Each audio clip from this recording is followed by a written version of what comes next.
নওগাঁ বদলগাছি আঞ্চলিক মহাসড়কের জন্য জমি অধিগ্রহণ করা হলেও 2 বছরেও ক্ষতিপূরণের টাকা পাননি জমির মালিকরা।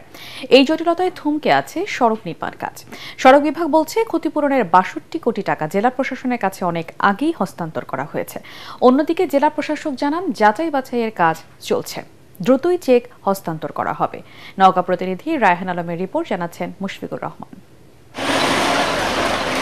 2 বছর আগে শুরু হয় নওগাঁ বদলগাছি আঞ্চলিক সড়ক প্রশস্তকরণের কাজ।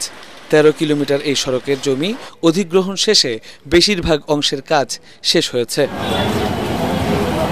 তবে ঠ্যাংভাঙা মোড় থেকে কীর্তনপুর বাজার পর্যন্ত 5 কিলোমিটার সড়কের কিছু জায়গায় জমি থেকে স্থাপনা সরানো বাবদ 10% টাকা কেটে নেওয়া নিয়ে তৈরি হয়েছে জটিলতা।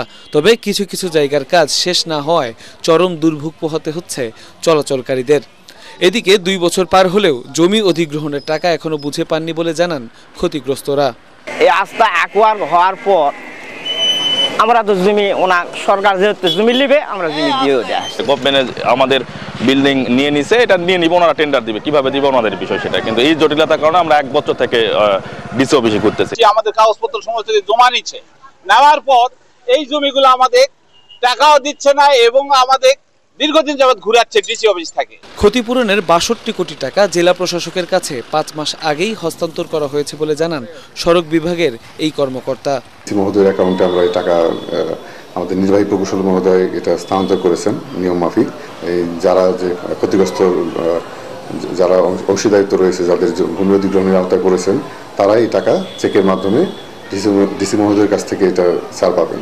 যাচাই বাছাই শেষে দ্রুতই চেক হস্তান্তর করার কথা জানিয়ে জেলা প্রশাসক বলেন 10% টাকা কেটে রাখার বিষয়ে জটিলতা তৈরি হয়েছে, দ্রুতই এর সমাধানের আশ্বাস দেন তিনি।